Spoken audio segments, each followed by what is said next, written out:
na naintindihan ko po, kapatid na Eli. So, ang ibig sabihin, ang tao na nilikha ng Diyos, hindi dapat na maintindihan na ang tao yung nanggaling sa lupa. Opo, ganun nga po. Kasi kahit wala na yung lupa, kahit pinalitan na, tao ka pa rin.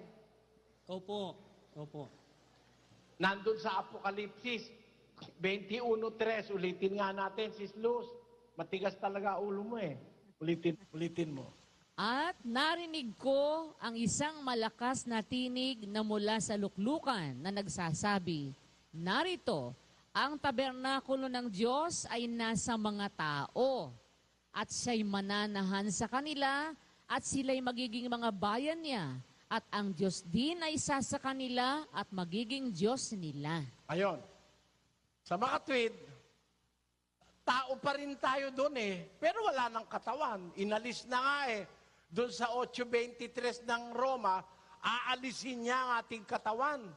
Aalisin niya. Yun ang pagkukup-kup eh. Yun ang final act of adopting us. God will adopt us finally because it is our predestination. The predestination of humanity is to be adopted by God to dwell with Him in eternity. That is our predestination. 1:5 ng Efeso. Na tayo'y itinalagan niya ng una pa sa pagkukupkop. Mali ang salin sa Tagalog, hindi pagkukupkop. Dapat sa pag-aampon. Humanap tayo ng traduction sa Tagalog na tama. Sambayan ng Pilipino, itinalagan niya tayong ampunin mula sa kawalang hanggan. O, kita nyo, yung sinasabing pag-aampon ng Diyos, pag inampun niya na tayo, dinala sa langit, aalisin niya yung katawan natin lupa.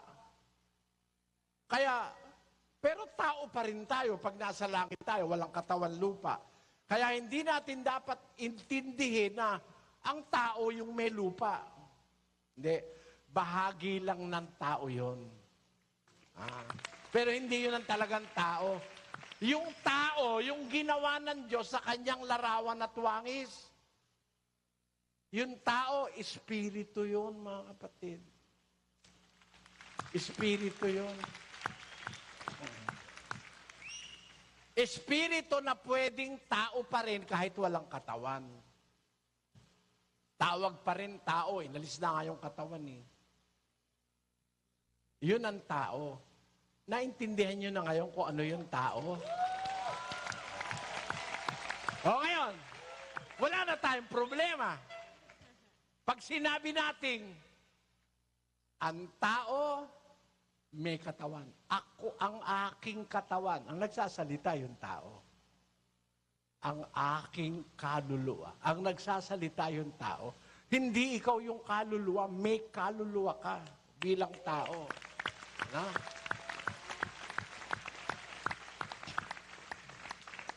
Meron kang katawan bilang tao, may puso ka bilang tao. Kaya nga sabi ng Diyos, iibigin mo tao. Ang Panginoon mong Diyos, buong kaluluwa mo, buong pag-iisip mo, buong lakas mo, etc. Ibig sabihin, marami kang component bilang tao.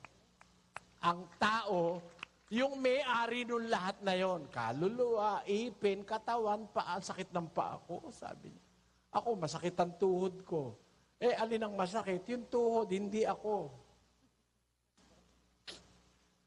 Yung tuhod ko masakit. Yung ulo ko ang masakit.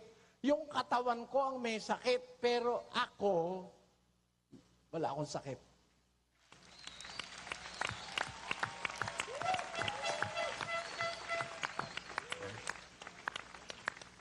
Ang may-ari nun lahat, yung tao. Kaya alisin mo man yung isa, tao pa rin siya. Kasi binigyan lang siya ng katawan lupa eh. Binigyan din siya ng espiritu. Alisin mo yun, tao pa rin siya. Kaya, pagdating sa walang hanggan, yung tao mananahan kasama ng Diyos. Wala ng katawan. Tao pa rin. Sino ngayon ang nagsasabi, kaluluwa ko? Yung tao. Sino nagsasabi, aking puso, yung tao. Sino nagsasabi, ang aking pag-iisip, yung tao. Sino nagsasabi, ang aking espiritu ay buo pa sa loob ko? Sino nagsasabi? 12:3 ng Job. Vamos let. Ngunit ako'y may pagkaunawang gaya ninyo, Hindi yan, hindi yan. sapagkat ang aking buhay ay buo pa sa akin, at ang Espiritu ng Diyos ay nasa mga butas ng aking ilong. Ngayon, ang aking buhay buo pa sa akin. Sino yung akin? Ang Espiritu ng Diyos nasa mga butas ng aking ilong. Eh, sino yung may ilong? Oh, yun yung tao. Luz 51 Gs. Okay. Likhaan mo ako ng isang malinis na puso, O Diyos, at magbago ka ng isang matuwid na espiritu sa loob ko. Ah, tamo ha? Understanding it more profoundly. Magbago ka ng isang matuwid na espiritu sa loob ko. Dati kasi yung nasa loob niya, hindi maganda. Kinalo niya yung asawa ni... Diba? Yung asawa ni Uriah. Nagkasala siya ng mabigat. Yung espiritong nasa kanya, pinapabago niya. Eh, pwede namang mabago ng Diyos yun eh. Diba? Pag tinanggap ng tao ang salita ng Diyos, Pag tinanggap po ng tao ang salita ng Diyos, magkakaroon ka ng... hindi ka natitisod sa salita, isa kang taong sakdal. No? Na may kapangyarihang pumigil o makapigil sa buong katawan. Kaya yung tao, lalo na kung tinanggap mo ang salita ng Diyos, di ka natitisod, sakdal ka, may kapangyarihan ka ng pigilan mo yung katawan mo. Maganda yung babae, pinipigilan mo, may asawa na kasi ko eh. Di isipin mo na lang, yung asawa ko, pinakamaganda sa lahat. Diba? Kaya ka lang naman nadadaya ni Satanas eh. Ang akala mo mas maganda yung babae sa asawa, pareho rin yun. Pareho rin yun. Pareho lang naman ang gusto mo doon sa asawa mo, saka sa asawa ng iba eh. Ginagago ka lang ni Satanas, nagpapagago ka naman. Kaya, kung kilala natin yung ating sarili, na hindi kilala ni Pedro. Nung umpisa, hindi kilala ni Pedro kung sino siya. Kaya ang sinasabi niya, mali eh. Pero, nung makilala ni Pedro yung sarili niya, natuto siyang makisama sa Diyos, sa kapwa, sa kapatid, at sa iba. No? Ganon, kailangan natin makilala natin ang ating sarili, mga kapatid. Yung ating sarili, yun ang may katawan, may kaluluwa, may espiritu. Yun yung tao na ginawa ng Diyos.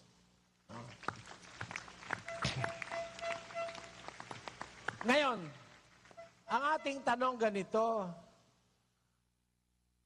bakit natin dapat makilala yung ating sarili, mga kapatid? At paano natin siya makikilala? Paano natin masisigurong hindi pa siya liko, hindi pa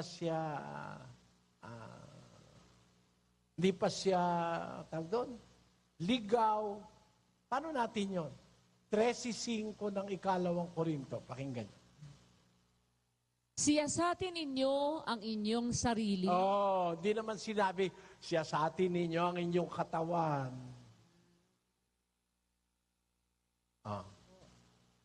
Di ba? Meron tayong sarili. Yung sarili natin, yun ang may katawan, may kaluluwa at may espiritu. Alin ang ipinapasiyasat? Siyasatin ninyo ang inyong sarili kung kayo'y nasa pananampalataya. Dapat aware tayo na, ganito yun mga kapatid ganito yun.